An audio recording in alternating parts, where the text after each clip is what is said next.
ଚେହେରାର ସୌନ୍ଦର୍ଯ୍ୟ ସମସ୍ତଙ୍କୁ ଆକର୍ଷିତ କରେ ଏବଂ ସମସ୍ତେ ଚେହେରାକୁ ଭଲ ପାଇଥାନ୍ତି, କିନ୍ତୁ ହୃଦୟର ସୌନ୍ଦର୍ଯ୍ୟ ଭଗବାନଙ୍କୁ ଆକର୍ଷିତ କରିଥାଏ ଏବଂ ଯାହାର ସୁନ୍ଦର ହୃଦୟ ତାକୁ ଈଶ୍ୱର ଭଲ ପାଇଥାନ୍ତି। କେବଳ କର୍ମ ହିଁ ନିଜର। ସୀତାଙ୍କର ରକ୍ଷାକର୍ତ୍ତା ଭଗବାନ ରାମ ଥିଲେ। ହରଣ ସମୟରେ କିନ୍ତୁ ପାଖରେ ନଥିଲେ। ଦଶରଥଙ୍କ 4 ପୁତ୍ର ଥିଲେ, କିନ୍ତୁ ପ୍ରାଣ ତ୍ୟାଗ ସମୟରେ ପାଖରେ କେହି ନଥିଲେ।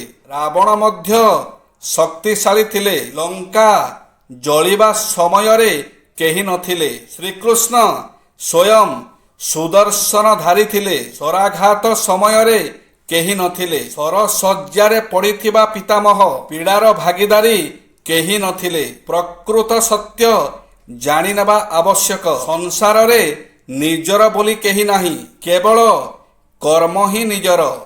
ମାନସିକ ସମସ୍ୟା କିଛି କଥା। ପ୍ରାରମ୍ଭିକ ଅବସ୍ଥାରେ କେତେକ ଲୋକେ ମାନସିକ ରୋଗ ଗୁଡ଼ିକର ଲକ୍ଷଣକୁ ଚିହ୍ନିବାରେ ସାଧାରଣତଃ ବିଳମ୍ବ କରିଥାନ୍ତି। କେତେଜଣ ମାନସିକ ସମସ୍ୟା ଗୁଡ଼ିକୁ କୌଣସି ରୋଗର ଲକ୍ଷଣ ବୋଲି ନ ମାନି ଆମ ସମାଜରେ ପ୍ରଚଳିତ ଅନ୍ଧବିଶ୍ୱାସ ଯୋଗୁଁ ରୋଗୀକୁ ଗୁଣିଆ ପାଖକୁ ନେଇ ଅଯଥା ସମୟ ନଷ୍ଟ କରନ୍ତି। ଏସବୁ ଦ୍ୱାରା ରୋଗର ପ୍ରକୋପ ବଢ଼େ ଓ ଡେରିରେ ଚିକିତ୍ସା ଆରମ୍ଭ କଲେ ବେଶୀ ଦିନ ଔଷଧ ସେବନ କରିବାକୁ ପଡ଼ିଥାଏ କିମ୍ବା ରୋଗ ସମ୍ପୂର୍ଣ୍ଣ ଠିକ୍ ହେବା ସମ୍ଭାବନା କମିଯାଇଥାଏ। ବିଭିନ୍ନ ମାନସିକ ରୋଗର ଚିକିତ୍ସା ନିମନ୍ତେ ବିଭିନ୍ନ ମାନସିକ ସମସ୍ୟାର ଚିକିତ୍ସା ନିମନ୍ତେ ଉଦ୍ଦିଷ୍ଟ ଔଷଧର ଏକ ନିର୍ଦ୍ଦିଷ୍ଟ କୋର୍ସ ରହିଥାଏ, ଯାହାକି ସାଧାରଣତଃ ରୋଗର ତୀବ୍ରତା ଉପରେ ନିର୍ଭର କରିଥାଏ।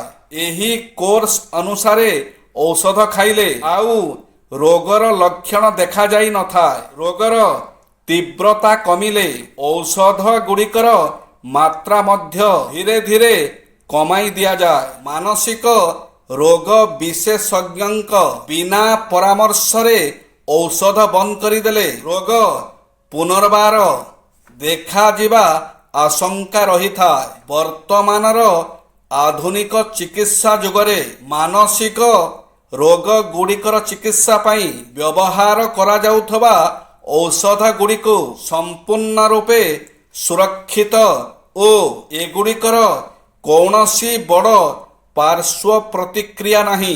ଏହାର ଲକ୍ଷଣ ଜାଣିବା ମାତ୍ରେ ବିଳମ୍ବ ନକରି ମାନସିକ ରୋଗ ବିଶେଷଜ୍ଞଙ୍କ ସହ ପରାମର୍ଶ କରନ୍ତୁ। ତାଙ୍କର ଚିକିତ୍ସା ପ୍ରଣାଳୀକୁ ଠିକ୍ ଭାବରେ ଅନୁସରଣ କରନ୍ତୁ।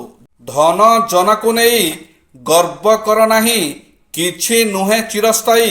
ଜୀବନ ବି ଏଠି ପାଣିର ଫୋଟକା। ଆଜି ଅଛି କାଲି ନାହିଁ। ଜୟ ଶ୍ରୀ ଜଗନ୍ନାଥ।